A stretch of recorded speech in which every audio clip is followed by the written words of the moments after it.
पूरा देश जानता है, दिल्ली आंदोलन 2 चलते हुए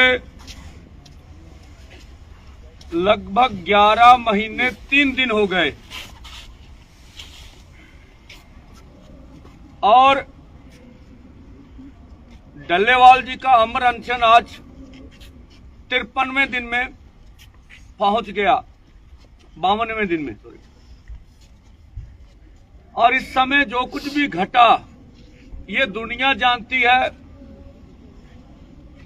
शंभू हो या खनौरी हो या रतनपुरा हो, वहां पर केंद्र की मोदी सरकार ने दीवारें निकालकर ये बड़े हाईवे बंद कर रखे हैं और ये पंजाब अथवा हरियाणा की आर्थिकता को चोट पहुंचा रहे हैं।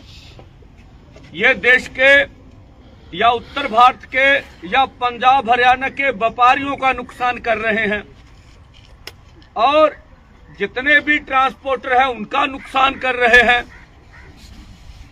इसी के साथ साथ पहले जब मोदी सरकार ने हमारे ऊपर जुल्म किया, 70,000 से अधिक अर्धसैनिक सैनिक फोर्स हरियाणा में लगाए गए। किसी भी किसान आंदोलन के ऊपर पहली बार हमने अर्धसैनिक फोर्सों का इस्तेमाल होते हुए नजर आया। इसी के साथ साथ 433 पहले आंदोलन में जख्मी हो गए। शहीद सुखकर्ण सिंह जी शहीद हुए और जब दूसरी बार हमने 16 और 18 को आंदोलन को तेज करते हुए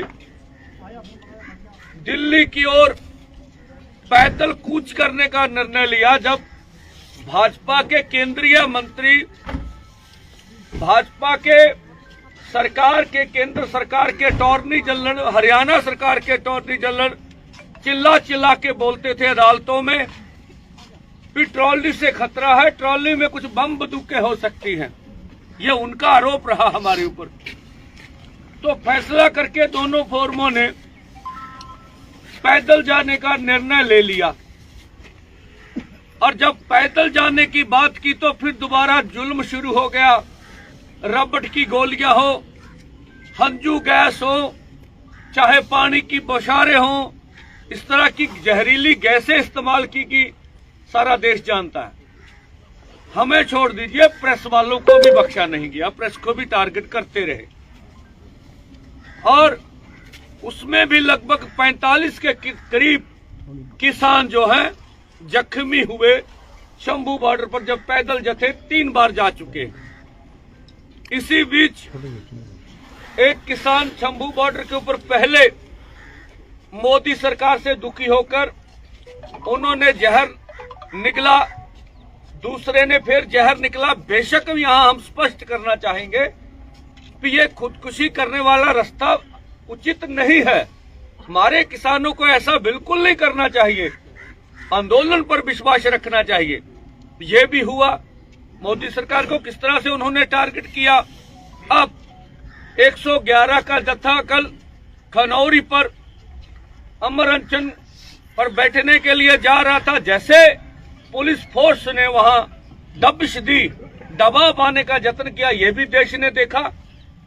और आज फिर हम लोग, जो मोदी सरकार अभी मन बनाकर बैठी है, ये कहने की बातें हैं जो भाजपा के प्रवक्ता चैनलों पर बोल रहे हैं। हम वार्ता के लिए तैयार हैं, हम बातचीत के तैयार हैं, हम लोग बातचीत करना चाहते हैं।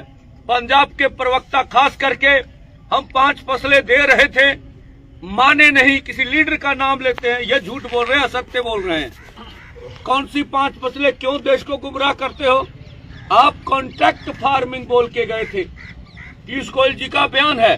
तो कभी भी दोनों फॉर्मों कॉन्ट्रैक्ट फार्मिंग का कभी भी समझौता नहीं करेंगे। ये देश हित में, किसान मजदूर के हित में नहीं है जो बोला जा रहा है।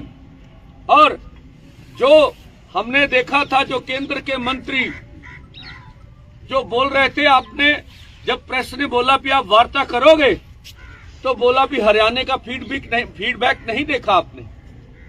तो हमें तो बहुत, किसान तो हमारे से खुश है। तो ये इलेक्शन जीत लेने की जो बात है, ये भाजपा के ऊपर भारी पड़ रही है।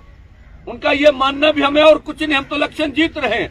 इसके बारे में सब हमारा निर्णय है दोनों फोरमों का। इलेक्शन कौन जीते कौन हारे ये हमारा विषय नहीं है। इलेक्शन भारत में मुद्दों पे आधारित नहीं होते हैं।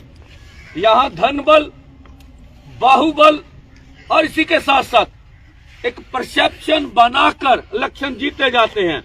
और जहां कल संघ के मुखिया बोल रहे थे कि 1947 में राजनीतिक आजादी आई, अगर आप अपने देश के वासियों को जो 140 करोड़ हैं उनकी आर्थिक विकास को पीछे रखकर, उनके मौलिक अधिकारों को पीछे रखकर इस राजनीति पर टिकेंगे भी हर मस्जिद के नीचे आपको शिवलिंग नजर आए, आप हिंदू मुसलमान की राजनीति के नाम पर देश में इलेक्शनें जीतकर ये बोलेंगे देश पूरा खुश है, तो ये भारत इस तरह का मुल्क नहीं रहा।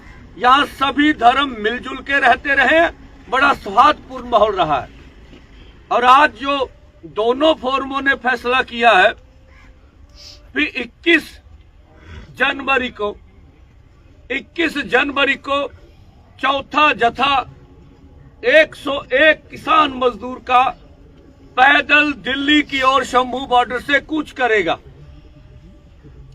और जिस तरह से हमने देखा कि अभी सरकार, हमें नहीं लगता है कि वो वार्ता के लिए मन बना रही है।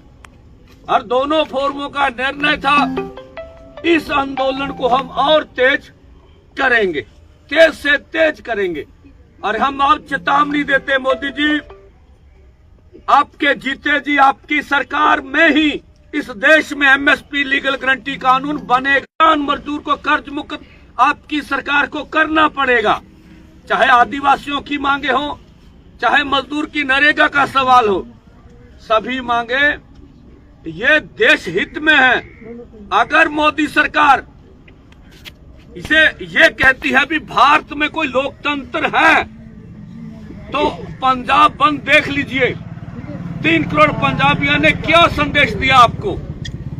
आप लोगों की आवाज का सम्मान करिए और किसान मजदूर की मांग मानिए, नहीं तो आंदोलन आने वाले समय में तेज से तेज होगा। या आप हमें मारोगे या फिर हमारी मांगे मानोगे, ये आपका निर्णय होगा। हम अपनी ओर से पीसफुली ढंग से अपनी बात कहने के हक रखते हैं। इस मुल्क में जमहूरियत है, यहाँ हम अपनी बात जोर शोर से अपनी कहते रहेंगे। ये आज का ऐलान था।